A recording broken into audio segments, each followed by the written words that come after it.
जय श्री कृष्णा। आइए सुनते हैं आज गुरुवार के दिन भगवान विष्णु और माँ लक्ष्मी की यह कथा। यदि कोई व्यक्ति अपने जीवन में धन का वास चाहता है तो हमेशा ही माँ लक्ष्मी के साथ भगवान विष्णु की आराधना अवश्य करे। इन दोनों का रिश्ता काफी शुद्ध व सर्वश्रेष्ठ माना जाता है। परंतु ऐसा क्या हुआ था जो लक्ष्मी जी के कारण भगवान विष्णु की आंखें भर आई।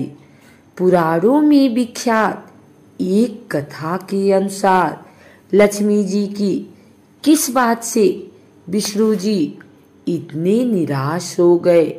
पुराणों में लिखी एक कथा के अनुसार एक बार भगवान विष्णु शीर्षनाग पर बैठे बैठे उदास हो गए और उन्होंने धरती पर जाने का विचार बनाया। धरती पर जाने का मन बनाते ही विष्णु जी जाने की तैयारियों में लग गए। अपने स्वामी को तैयार होता देखकर लक्ष्मी माँ ने उनसे पूछा, स्वामी आप कहाँ जाने की तैयारी में लगे हैं। जिसके उत्तर में विष्णु जी ने कहा, हे लक्ष्मी मैं धरती लोक पर घूमने जा रहा हूँ। यह सुन माँ लक्ष्मी जी का भी धरती पर जाने का मन हुआ और उन्होंने श्री हरि से इसकी आज्ञा मांगी।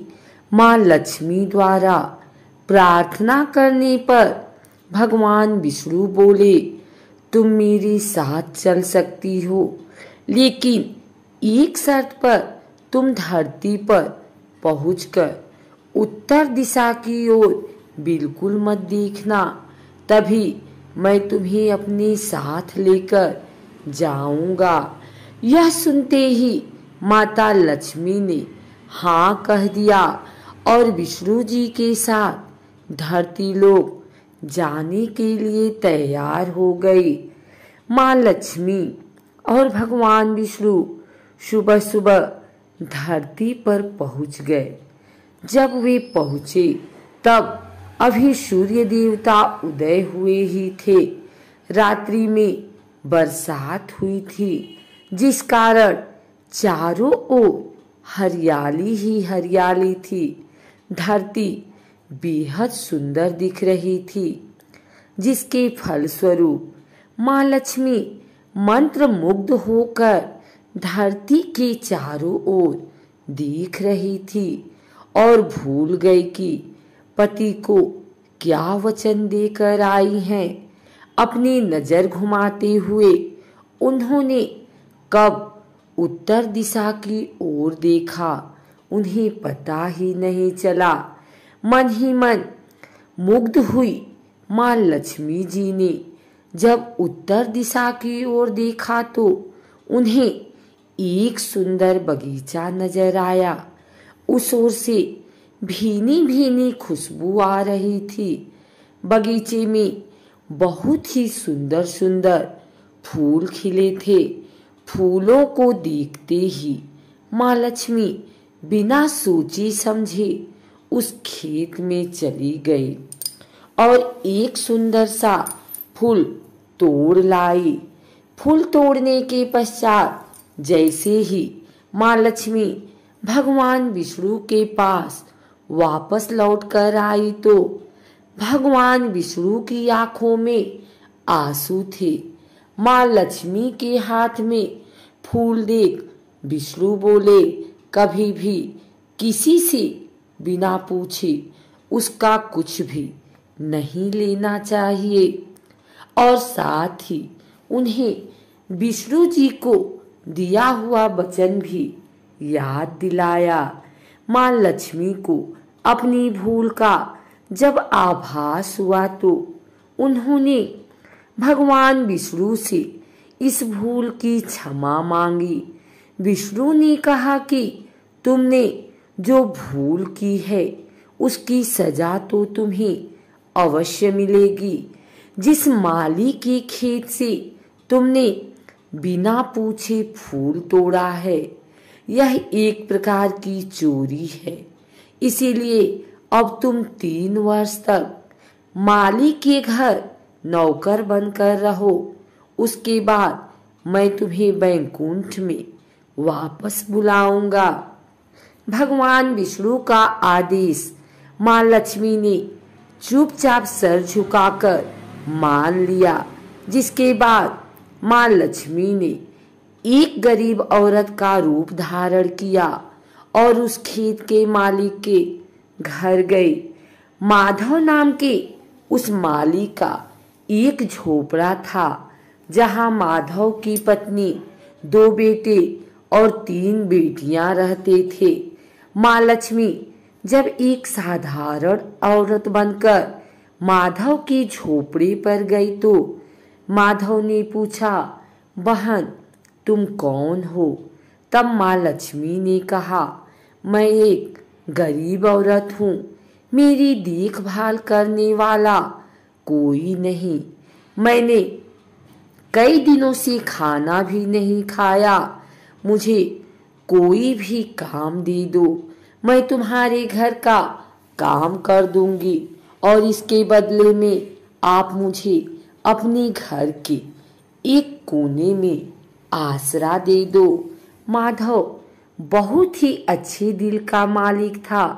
उसे दया आ गई, लेकिन उसने कहा, बहन मैं तो बहुत ही गरीब हूँ, मेरी कमाई से मेरे घर का खर्च काफी कठिनाई से चलता है। लेकिन अगर मेरी 3 की जगह 4 बेटियां होती तो भी मुझे गुजारा करना था। अगर तुम मेरी बेटी बनकर जैसा रूखा सूखा हम खाते हैं उसमें खुश रह सकती हो तो बेटी अंदर आ जाओ। माधव ने माँ लक्ष्मी को अपने झोपड़े में शरण दी और माँ लक्ष्मी 3 साल उस माधव के घर पर नौकरानी बनकर रही।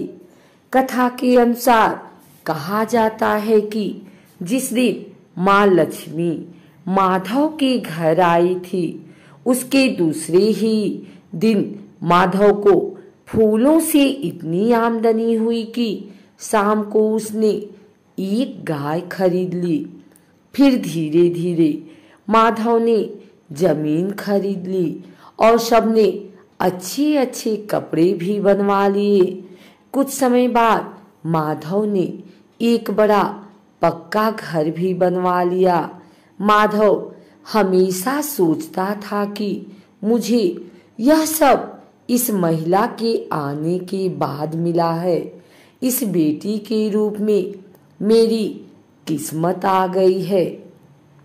एक दिन माधव जब अपने खेतों से काम खत्म करके घर आया तो उसने अपने घर के द्वार पर गहनों से लदी एक देवी स्वरूप औरत को देखा। जब निकट गया तो उसे आभास हुआ कि यह तो मेरी मुंह बोली चौथी बेटी यानी वही औरत है। कुछ समय के बाद वह समझ गया कि यह देवी कोई और नहीं बल्कि स्वयं माँ लक्ष्मी है। यह जानकर माधव बोला, हे माँ हमें क्षमा करें, हमने आपसे अनजाने में ही घर और खेत में काम करवाया।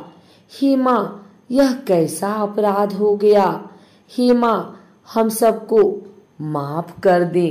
यह सुन माँ लक्ष्मी मुस्कुराई और बोली, हे माधव तुम बहुत ही अच्छे और दयालु व्यक्ति हो। तुमने मुझे अपनी बेटी की तरह रखा, अपने परिवार का सदस्य बनाया। इसके बदले मैं तुम्हें वरदान देती हूँ कि तुम्हारे पास कभी भी खुशियों की और धन की कमी नहीं रहेगी। तुम्हारे सारे सुख मिलेंगे जिसके तुम हकदार हो। इसके पश्चात माँ लक्ष्मी अपने स्वामी के द्वारा भेजे रथ में बैठकर बैकुंठ चली गई।